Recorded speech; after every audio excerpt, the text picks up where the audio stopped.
Welcome back to Corbin's Coasters and More.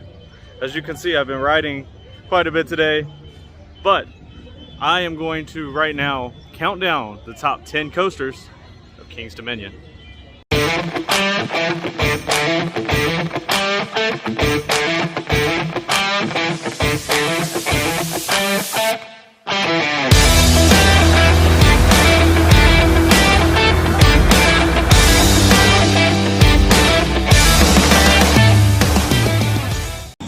Got this 168 overall.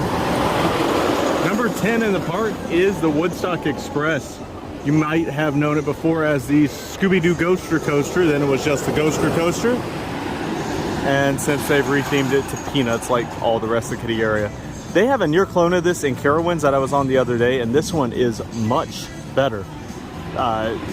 Like I said, Racer 75 didn't make this list.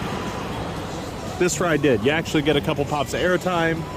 It's a lot of fun, and it's actually pretty smooth. 8th in the park, and actually surprisingly in my top half is Apple's Apple. The extended mock Wild Mouse. It's one of the longer Wild Mouses, and that first drop is actually really fun. And there's a couple other drops on that lower level. And theming it to candy apples is just oddly unique and satisfying. 7th in the park is another really good, but not amazing, wooden coaster, Grizzly, and it is down for the day, so I can't show it to you in motion, but it is a standard Wildcat model. But the fun part about this one is it is all in the woods at night. If you can get here on a day where they're actually open past 8 o'clock, it is so fun in the night. I remember that from my high school years. And it has gotten a lot rougher, and I brought it down a lot over the last time I rode it 9 years ago, like a whole lot. But still a lot of fun, but definitely not re-rideable. Best wooden coaster in the park though. 6 in the park and 140 overall for me is the other Premier launch ride. This one was the first ride with dual launches. I'm not sure if this was the first of these clones, but yes, it's the parking lot. Now it's backlot stunt coaster, and it is one of the most fun, well-rounded family coasters. You get 2 launches, you get some airtime, you get a nice indoor tunnel, and it's one of 3 of these across Cedar Fair. At number 5 in the park, I have it as 118 overall. It is the best bobcat coaster I've ever ridden. Recently renamed Reptilian, with the new jungle theme in the area. Used to be Avalanche. Just as fun as I remember. I love the feeling, the sensation of not being on a real track, and it literally is like you're on a bobsled. For being over 25 years old, this Premier Rides launched coaster, really the first LIM coaster, it made the coaster world change. I'm glad it's here, and it stands up to the test of time. Yeah, it's a little rough. Who cares? It's still a lot of fun. The launch going from 0 to 54 in the dark is fun.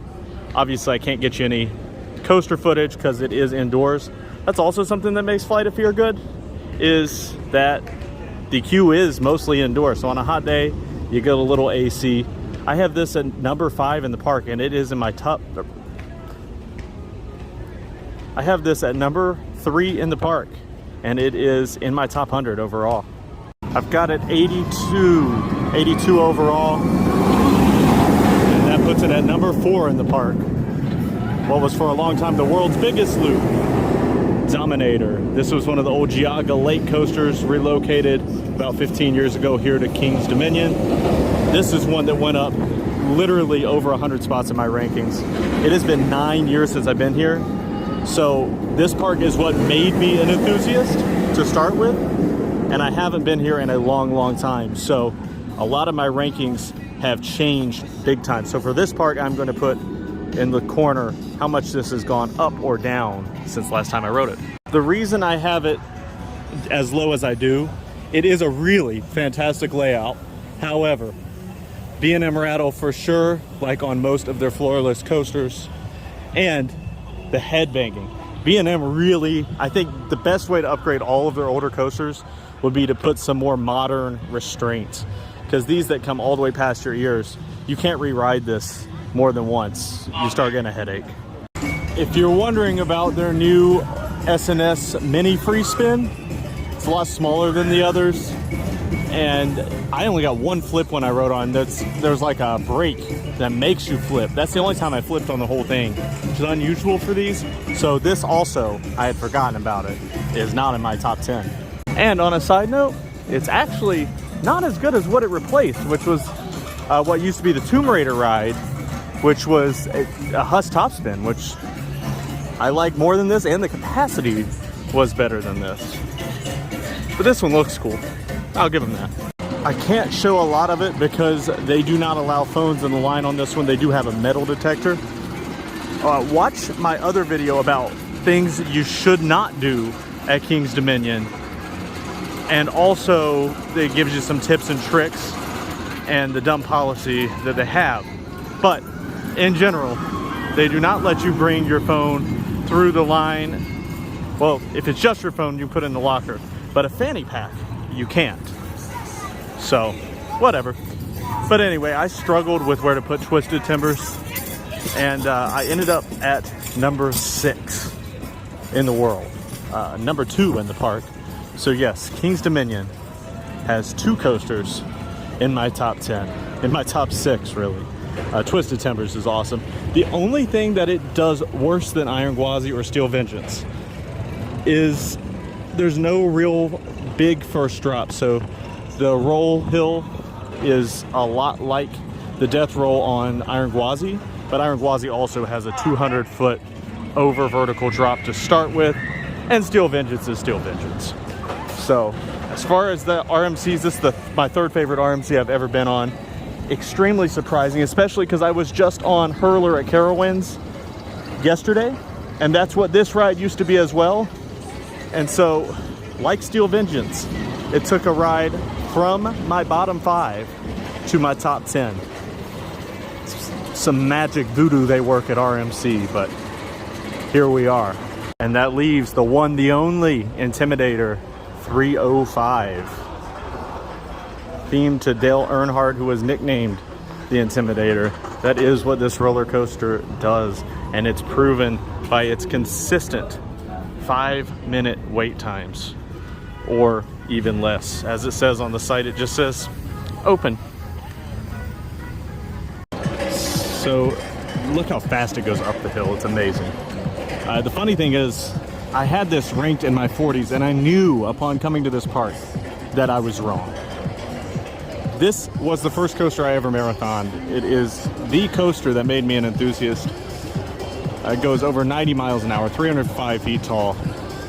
And I don't know if you noticed, but it doesn't wobble like B&M towers do. B&M Hypers and Gigas all have a little bit of wobble, and these have more straight up stands, which is interesting. This is the smoothest Giga coaster I've ever been on. The shoulder harnesses do hurt. I don't care. It's number 4 in the world for me, over Fury. And it's amazing. It's the most intense moment on a ride I've ever felt. After you go down that first drop, going around the entire curve up until the second hill, you do not see. You gray out. Everyone on the ride talks about it. And you don't lose speed until you hit the top of that hill. It is impressive. It's a nice long ride. And again, you never have to wait. Even the front line is like a 5-minute wait most of the time. Hopefully you don't disagree too much with my rankings. Well, you know what? Hopefully you do, and you actually leave comments and let me know. And we can start a conversation about this.